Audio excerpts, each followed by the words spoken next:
Student, अब हम शुरू कर रहे हैं अपना फर्स्ट कंपाउंड जिसका नाम है पोटेशियम डाइक्रोमेट, फार्मूला K2Cr2O7।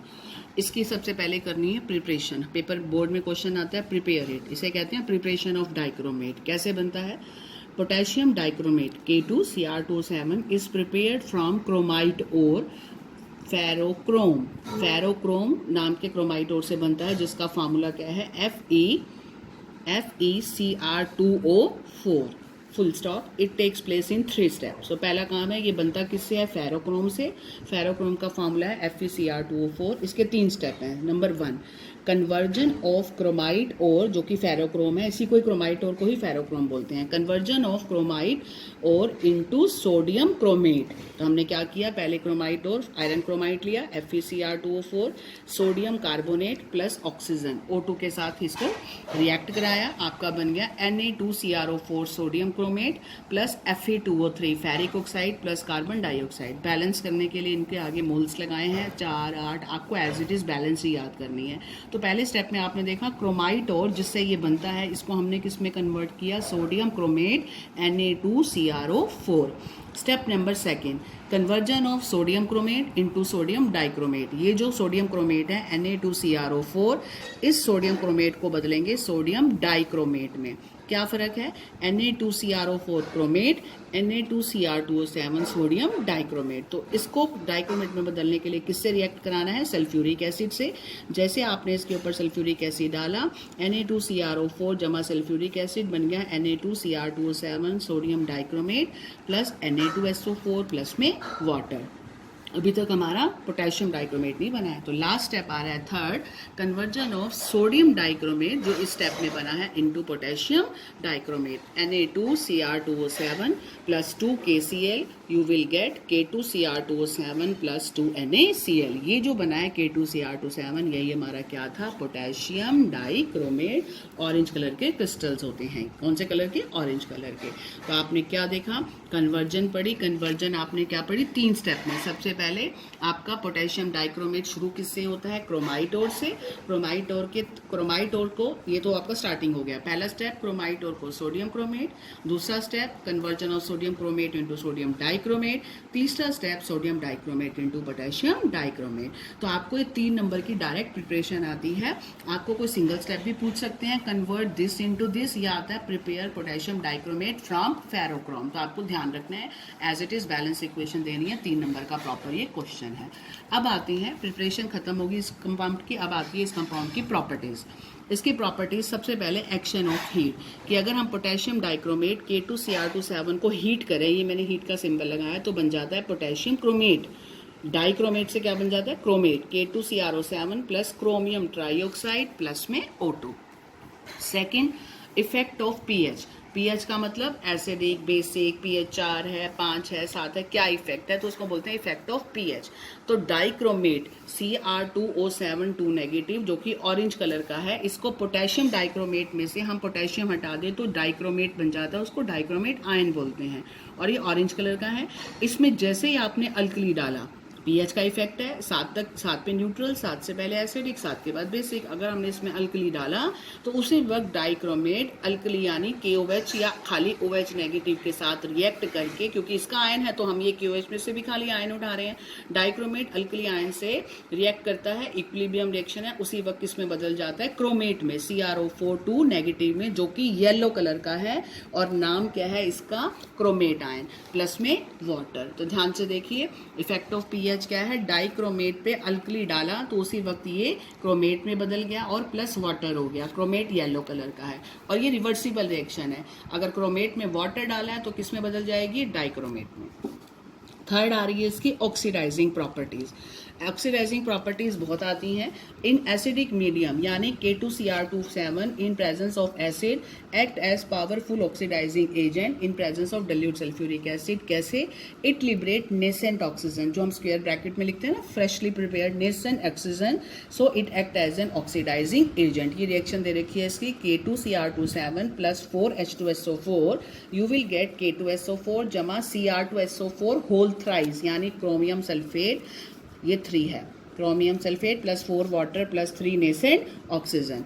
और करके मैंने क्या लिखा है, इसको बोलते हैं मॉलिक्यूलर इक्वेशन। ये करने की बजाय आप आसान होती हैं इसकी आयनिक इक्वेशन कर लो। ये लिखी है मैंने आयनिक फॉर्म। कैसे? इसमें से पोटेशियम हटा दो, Cr2O7 2 नेगेटिव डाइक्रोमेट आयन आया। इसमें से खाली एसिड ले लिए, K2SO4 प्लस क्रोमियम सल्फेट और इसमें वाटर। ये आपका वाटर न्यूट्रल है। टोटल अपने हमने ले लिए वाटर 7 वाटर, और यहाँ से इसमें से कौन सा आयन ले लिया, क्रोमियम आयन। ये भी सल्फेट कैंसिल। तो हम चाहें तो आयनिक इक्वेशन ले सकते हैं, खाली ये याद करनी मुश्किल है, ये इजी है। तो ये कौन सी रिएक्शन है, ये आयनिक इक्वेशन है जो प्रूव कर रही है कि पोटेशियम डाइक्रोमेट एसिडिक है। It is acidic in nature, acidic medium में ये पावरफुल ऑक्सीडाइजिंग एजेंट है। ये डाइक्रोमेट को क्रोमियम आयन में चेंज कर रहा है। तो ये रिएक्शन याद कीजिए, बहुत इंपॉर्टेंट है। इसको बोलते हैं आयनिक इक्वेशन, क्योंकि आयन्स हैं सारे।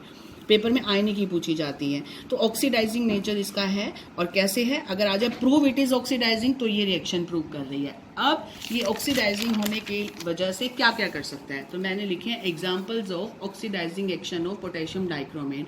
पोटेशियम डाइक्रोमेट ऑक्सीडाइजिंग नेचर में है, तो ये क्या क्या कर सकता है। Number 1, it can oxidise iodide कर लीजिए। It can oxidise iodide I negative into iodine I2। तो इसकी आयनिक इक्वेशन लिखी है मैंने, dichromate plus 14H ion plus 6I negative iodide ion. ये किसी भी आयोडाइड आयन को, आयोडाइड कौन सा होगा, I नेगेटिव, इसको आयोडीन में बदल सकता है I2 में। तो ये रिएक्शन करी, 2 क्रोमियम आयन 7 वाटर प्लस में 3 I2। अब आप सोच रहे होंगे ये क्या है, ये वो रिएक्शन है जो बताती है कि आयनिक इक्वेशन कैसे आई। कैसे, देखिए, potassium dichromate oxidises iodide to iodine. तो पहले तो मैंने ये रिएक्शन लिखी है एज इट इज, तुम्हें ध्यान होगा, जो ऑक्सीडाइजिंग नेचर की है, जो मैंने अभी बताई है पीछे। Dichromate H ion, electron 6, chromium और वाटर। ये रिएक्शन क्या प्रूव करती है, ऑक्सीडाइजिंग है। पहले ये लिखते हैं, फिर क्या करता है, आयोडाइड टू आयोडीन। मैंने आयोडाइड लिया, एक आयोडाइड I नेगेटिव। मेरे को इससे क्या बनाना है, आयोडीन I2, 2 चाहिए, तो मैं इसके आगे 2 लगा दूंगी। तो 2 I नेगेटिव क्या बन जाएंगे, 2I2 2 बन जाएंगे, प्लस में 2 इलेक्ट्रॉन। अब ये मेरे को इन दोनों को ऐड करना है। अब मैंने क्या किया, यहाँ इलेक्ट्रॉन 2 है और ऊपर वाली इक्वेशन में 6 है, तो मैंने इस इक्वेशन को 3 से मल्टीप्लाई कर दिया, तो 6 इलेक्ट्रॉन हो गए। इन दोनों को ऐड कर दिया, 6 से 6 कट जाएंगे, बाकी सारी ऐड कर दो। ऐड करनी आती है, रिएक्टेंट वाले रिएक्टेंट साइड पे, प्रोडक्ट वाले प्रोडक्ट साइड पे। देखो सेम इक्वेशन बन गई। तो हम चाहें तो 3 स्टेप में इक्वेशन लिखे, हम चाहें तो सिंगल आयनिक इक्वेशन दे दें, वो ज़्यादा आसान है। ध्यान रखना, अगर पेपर में आता है potassium dichromate oxidise iodide to iodine give ionic equation, तो 3 स्टेप में देने की बजाय आप सीधा ये लिख दो।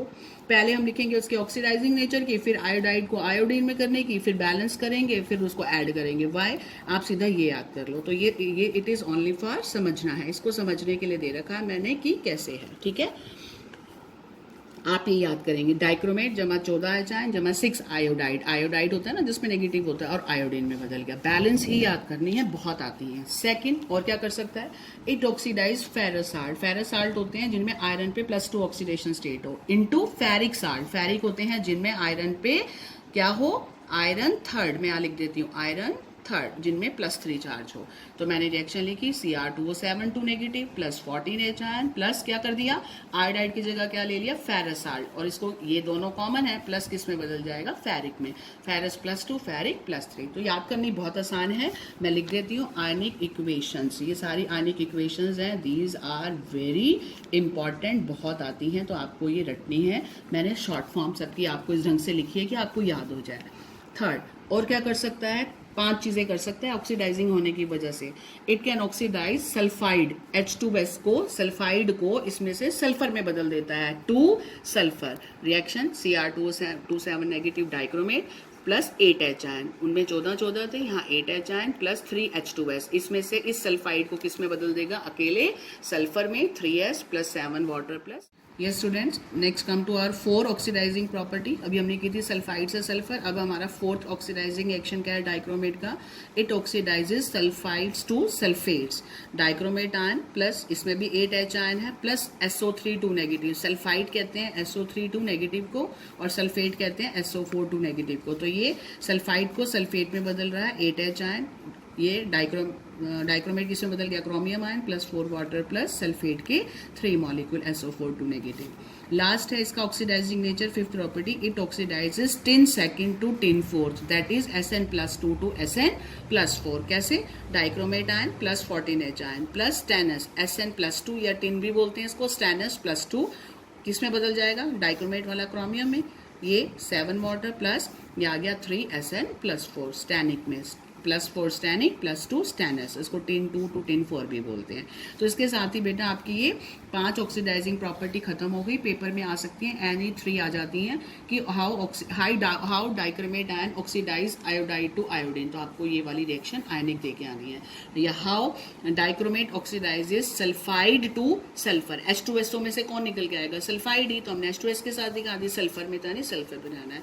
या हाउ डाइक्रोमेट ऑक्सीडाइजेज फेरस या आयरन 2 लिखा आ जाएगा, मैंने दोनों लिखे हैं, फेरस साल्ट टू फेरिक या आयरन 2 टू आयरन 3, कैसे होता है ये लिखा आ जाएगा, आपको ये आयनिक इक्वेशन देनी है। नाउ पेपर में इस साइड से भी या तो डायरेक्ट पूछ लेते हैं या ऐसा क्वेश्चन आ जाता है, कंप्लीट द फॉलोइंग इक्वेशन। देखिए डाइक्रोमेट, पहले मैं ये बता रही हूँ, dichromate plus Fe ion plus H ion, जो ब्लू पेन से लिखा है ये पेपर में क्वेश्चन दे रखा है, एरो के साथ आगे खाली है, फिल इन द ब्लैंक है, तो मैंने रेड पेन से आंसर लिखा है, उसने लिखा है कंप्लीट द इक्वेशन। कोई भी आपको आयनिक इक्वेशन कंप्लीट करने आ सकती है। इसने अब तुम्हें दिख के क्या लगा, फेरस है ना Fe2, और इसका मतलब किसमें बदलेगा, फेरिक में, तो हम अपनी इस इक्वेशन को देखते हैं। इसने डाइक्रोमेट दे रखा है, इसने Fe लिखा है, तो आंसर में क्या लगेगा आगे 6 बैलेंस लिखनी है। इसने खाली ब्लू पेन में H आयन लिखा है, मैंने इसको बैलेंस करने के लिए रेड पेन से क्या भर दिया 14, और ये मुझे कंप्लीट करनी थी, मैंने इसके आगे के ये प्रोडक्ट लिख दिए, तो आपको कंप्लीट करने की फॉर्म में भी आ जाती है। तो रेड पेन वाली जो है ये आंसर है, मैंने खुद कंप्लीट करी है, आपको पेपर में खुद करनी है। अगर ये लर्न कर लोगे तो अपने आप ही कोई भी इक्वेशन कर लोगे। एक ये इक्वेशन भी आ जाती है कई बार, क्रोमेट आयन में एसिड डालें तो क्या बन जाता है, dichromate, CrO4 2 negative plus 2 H ion, ये आपको दे रखा है, प्रोडक्ट बनाने हैं, तो क्रोमेट में H आयन डालेंगे, बन जाएगा dichromate plus water. That's all students, ये प्रॉपर्टीज खत्म होगी। अब हमने पढ़ लिया डाइक्रोमेट की प्रिपरेशन 3 मार्क्स की, फिर इसकी ये प्रॉपर्टीज कोई भी आ जाती है, पीएच का इफेक्ट, हीट का इफेक्ट, या इसका ये रिएक्शन प्रूव करिए ये कि ऑक्सीडाइजिंग है, और ऑक्सीडाइजिंग होने के नाते ये इसकी 5 रिएक्शन है जो क्या क्या कर सकता है, और क्वेश्चंस की फॉर्म क्या है। लास्ट इसका है uses of dichromate. Dichromate leather industry में यूज होता है, it is used in photographic and in volumetric analysis, यानी इन लैब्स, इन ड्यूरिंग आप कोई भी टाइट्रेशन करते हैं या आप डिटेक्शन ऑफ आयन करते हैं, कोई भी हमें रेडिकल निकालना होता है तो हम इसका इस्तेमाल करते हैं। अब लास्ट आता है structure of chromate and dichromate ion, paper में ज़रूर आता है, 1 नंबर का क्रोमेट 1 नंबर का डाइक्रोमेट। तो आपको स्ट्रक्चर ऑफ क्रोमेट देखिए क्या है, CrO4 2 नेगेटिव क्रोमेट आयन, ये इसका क्रोमियम का 1 2 3 4 ऑक्सीजन होगी, ये हो गया 2 नेगेटिव, स्क्वायर ब्रैकेट करके ये लगा दिया। आप ये ड्रॉ करो या आप ये वाला भी कर सकते हो, और इस टाइप का स्ट्रक्चर। इसी तरह ये आपका डाइक्रोमेट का है, Cr2O7 2 नेगेटिव, Cr2O7 1 2 3 4 5 6 और एक ऑक्सीजन बीच में। चाहे तो आप ऐसा भी कर सकते हैं, Cr डबल बॉन्ड O और O नेगेटिव नेगेटिव। यहाँ पर आपका सिंगल आएगा, इसको ठीक कर लीजिए, यहाँ आपका आएगा सिंगल, जिस पे नेगेटिव है, ये डबल रहेंगे सिंगल, और यहाँ आपका ऐसे आएगा। That's all. तो आपका ये कंपाउंड ये खत्म हो जाएगा।